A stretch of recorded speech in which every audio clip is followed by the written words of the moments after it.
Reacher Season 3's best new characters break a Prime Video trend after 3 years.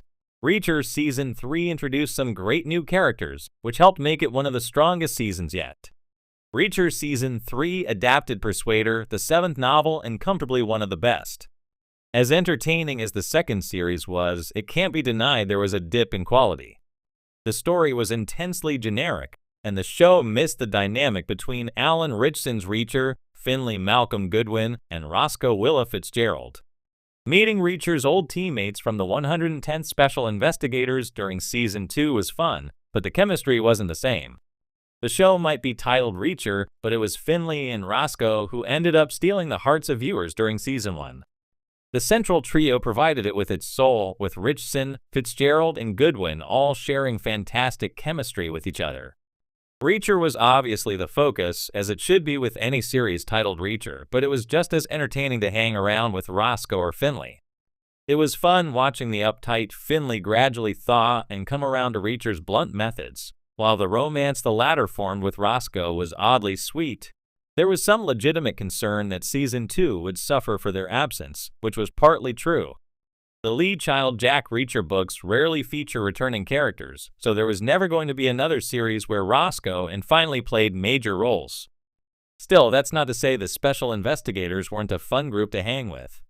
The 110th plotline helped fill in the background on Reacher and Neagley Mariasten, plus it was interesting to see Jack paired with professionals like himself. This was in contrast to the villains, who barely registered.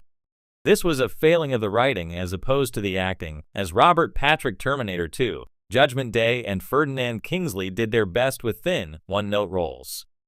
This complaint could be leveled at the source material since Child rarely fleshes his antagonists out in great detail.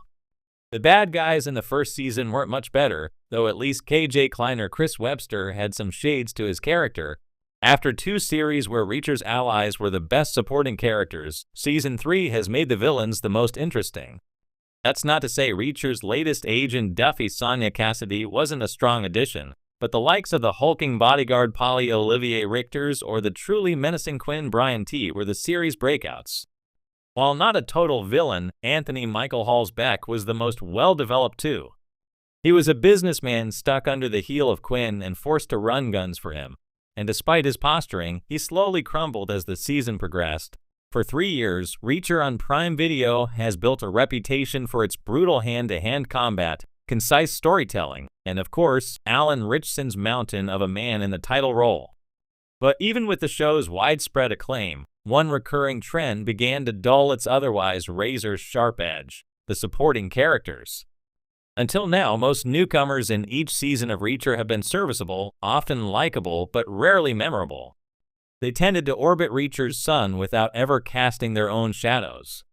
That all changed in Season 3. With the adaptation of Lee Child's Persuader, Reacher Season 3 marks a quiet revolution. The new characters this season don't just support the plot, they challenge it, color it, and occasionally threaten to steal scenes from the big man himself. This shift doesn't just elevate Season 3, it subtly breaks Prime Video's long-standing formula of having its flagship action series be dominated almost entirely by one leading force. A history of lone wolf energy. Since its launch, Reacher has leaned hard into its titular hero's lone wolf nature. The stories often see Jack Reacher drifting into a new town, brushing up against corruption, and systematically dismantling criminal networks. While allies appear along the way, they often serve more as plot mechanisms than as fully realized people. Season 1's Roscoe and Finley were popular, yes, but by design they were left behind when Reacher moved on. Season 2 introduced the 110th Special Investigators unit, and while the fan service of seeing Reacher with his old squad was satisfying, their personalities never quite sparked in a lasting way. The team was more backdrop than breakthrough, and their fates felt like gears in a revenge machine rather than consequences of their individuality. Even Russo, whose death packed an emotional punch, felt like a prop for Reacher's pain more than a character with his own arc. But in Season 3, Prime Video finally breaks that trend by giving Reacher a cast of new characters who are sharp, layered, and most importantly, able to stand tall next to him without shrinking into the background. Xavier Quinn, the villain who out-Reachered Reacher, Perhaps the most thrilling addition in Season 3 is the antagonist, Xavier Quinn. From his calm, collected menace to his strategic brilliance, Quinn isn't a mirror image of Reacher, he's a refracted one. Quinn operates with the same brutal efficiency, but where Reacher is guided by a personal moral code, Quinn is guided by power and dominance. He doesn't just challenge Reacher physically, he challenges the audience's understanding of what a villain in this show can be. Unlike Season 1's Kleiner or Season 2's New Age Mercs, Quinn has presence. He isn't afraid of Reacher, he studies him, even respects him. And when the inevitable final showdown arrives, it's less about brute force and more about two philosophies clashing in combat. It's the first time since the show began that a villain felt like more than just a stepping stone, he felt like an equal. Susan Dutton, the analyst with bite. Reacher's world isn't often kind to those without muscles, but Season 3 introduces Susan Dutton, a Homeland Security analyst whose strength lies in her mind and her refusal to be intimidated. Played with cool restraint and sharp wit, Dutton isn't there to flirt with Reacher or fumble through exposition. She's there to challenge him. Dutton's scenes serve a dual purpose. They slow Reacher down just enough to remind the audience that brains often work better than brawn, and they add a rare kind of intellectual tension. Their dynamic isn't romantic, nor does it try to be. It's professional, prickly, and ultimately rooted in mutual respect.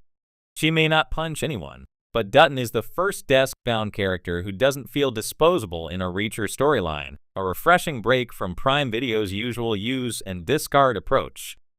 Caleb Hodge, the kid with a future. One of the biggest surprises in Season 3 is Caleb Hodge, a street-smart teen whose life unexpectedly intersects with Reacher's mission. This isn't a cute sidekick setup, nor is it a sentimental distraction. Caleb is raw and unpredictable, more liability than asset, but that's what makes his inclusion bold. While Prime Video's usual formula might treat a character like Caleb as a one-note sob story or comic relief, Reacher Season 3 takes the time to give him an arc. Caleb's bond with Reacher is never overly sentimental, but it is transformative. Reacher doesn't become a surrogate father, that would be too soft for this show, but he does become an unexpected guide. Their scenes together allow for something rarely seen in this series, growth. Not for Reacher, but for someone because of him. And in return, Caleb gives something back. He makes Reacher hesitate, reflect, even adjust. That's not something most characters have ever been allowed to do. Prime Video's shift from archetypes to arcs. If there's a broader meta-narrative here, it's this: Reacher is evolving. Prime Video has, for years, leaned heavily on leading man charisma to carry shows like Jack Ryan, The Terminal List, or Reacher. Supporting characters were often sketch-thin, designed to orbit around a hero who didn't need them. But audiences have matured, they want worlds, not just warriors. Season 3's best new characters break this pattern. They don't merely exist to aid Reacher or die for him. They exist as part of a shared narrative fabric. Whether it's a